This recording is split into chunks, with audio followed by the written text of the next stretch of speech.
Hello and welcome.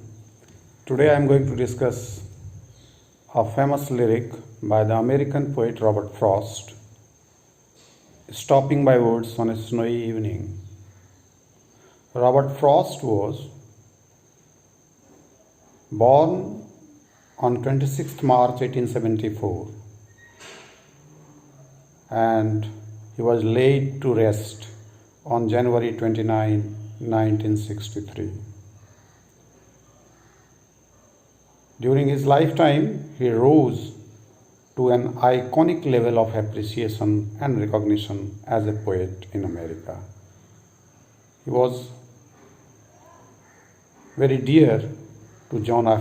Kennedy, one of the very famous presidents of America.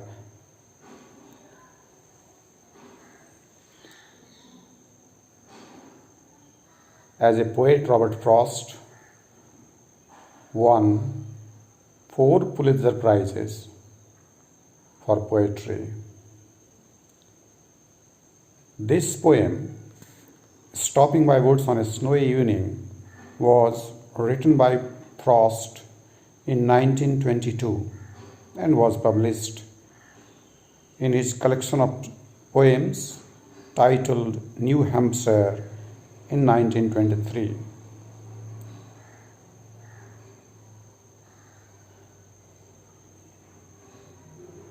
According to J. McBride Dabbs, this is not only his most famous lyric, but it is also his most perfect lyric. According to him, this lyric conveys, and I quote, the insistent whisper of death at the heart of life, unquote. As is clear from this comment by this critic McBride Dabbs, our feeling is strengthened that this poem has meanings at 2 different levels. On the one level, this is a simple poem divided into 4 quatrains, telling us about a simple journey of a man on his horseback.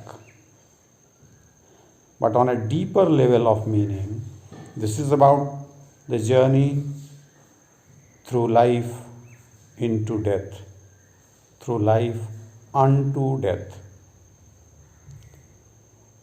And as is clear that even death is not a thing of fear or a thing to be afraid of in this poem. Let us see the poem first. Whose woods these are, I think I know. His house is in the village though. He will not see me stopping here to watch his woods fill up with snow. My little horse must think it queer to stop without a farmhouse near, between the woods and frozen lake, the darkest evening of the year. He gives his harness bells a shake to ask if there is some mistake. The only other sound is the sweep of easy wind and downy flake. The woods are lovely, dark and deep, but I have promises to keep, and miles to go before I sleep, and miles to go before I sleep.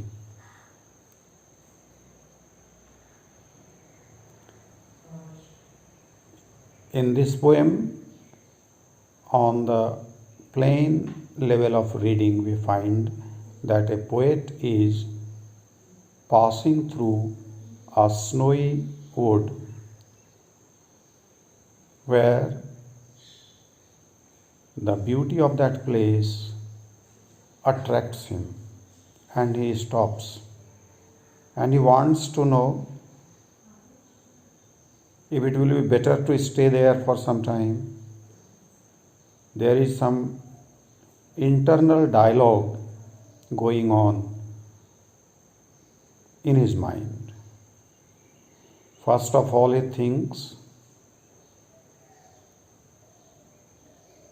that perhaps he knows the owner of the woods who lives in the village, and if he stays there to enjoy the sight of the woods filling up with the falling flakes of snow, the owner of the woods would not be able to see him and would not be able to object to it. But he thinks about the little horse, the pony on whose back he is riding, that the horse is finding it strange that he has stopped there. The horse knows that his rider stops only near a farmhouse, and as there is no farmhouse near, it makes the horse doubtful, suspicious, or worried about the intention of the poet, why he has stopped there. Because there is nothing else between the woods and the frozen lake, and it is the darkest evening of the year also. Here, by darkest evening, we can think that the poet is perhaps referring to the 21st of December, that is the longest night in the northern hemisphere, northern solstice. And as the horse is not convinced that the rider wants to stay there, he shakes his harness bells to remind perhaps the poet or the rider that he might have stopped there by some mistake. There is only that sound of the bells of the horse and the sounds of the sweeping, easy wind and falling flakes of snow. And the poet is telling about his mental condition in the last 4 lines very strongly. He says the woods are lovely, dark and deep, but he has promises to keep, and he has to go to miles and miles before he sleeps, and he has to go miles and miles before he sleeps. So this is the general meaning, but this poem is not so simple as we come to know from its criticism by different persons at different levels and in different countries. In 2000, when the Prime Minister of Canada died, Pierre Trudeau died, his eldest son, Justin Trudeau, paid homage by rephrasing the last lines of this poem by saying, "He has kept his promises and he has earned his sleep." So we know that this sleep is not rest, its sleep is not stay, this sleep is the permanent sleep, it symbolizes death. And miles to go symbolizes the journey of life. So in this way we find that this poem has a very symbolic meaning also, where the person who is traveling is the man, and we can consider that the horse is his mind or heart or soul that is giving him guidance, that is going all through his journey together, that is giving him company, that is always an integral part of his personality. And he says that he is reaching towards the end of life, and the end of life is symbolized by the snowy woods and frozen lake, and the woods that are dark and deep. Darkness symbolizes something which submerges everything and does not allow anything to remain visible.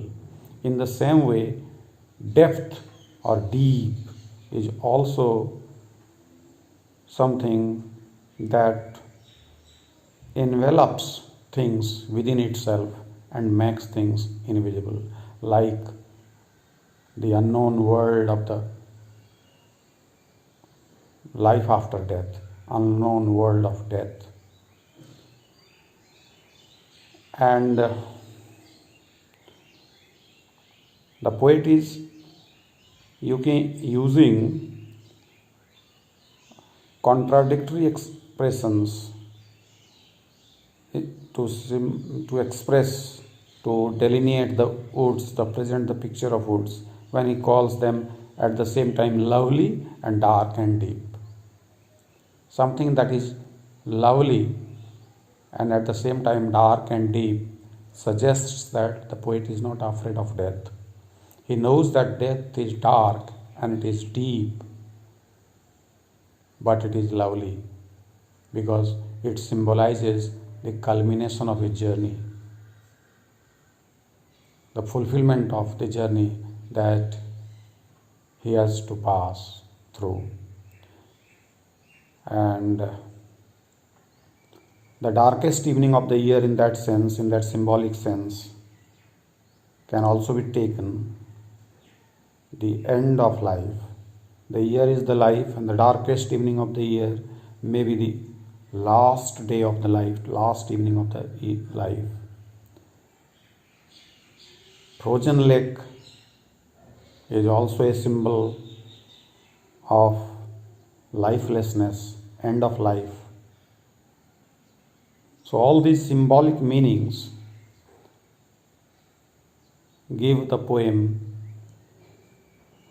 a sense of profoundness, a sense of solemnity, a sense of graveness. So, in very simple words, as Proust was very famous for using simple words for poetry, we find a deep meaning running through this simple poem. Now come to the rhyme scheme of the poem. This poem has been divided into 4 stanzas. All those stanzas are quatrains consisting of 4 lines, and each line consists of 8 syllables, 4 stressed and 4 unstressed, as 4 in the form of 4 iambs. So these are iambic tetrameter lines. The rhyme scheme is AABA, BBCB, CCTC, and DDDD. This poem is one of the most famous poems of English literature, which is perhaps included in syllabi of the schools and colleges all over the world. Thank you.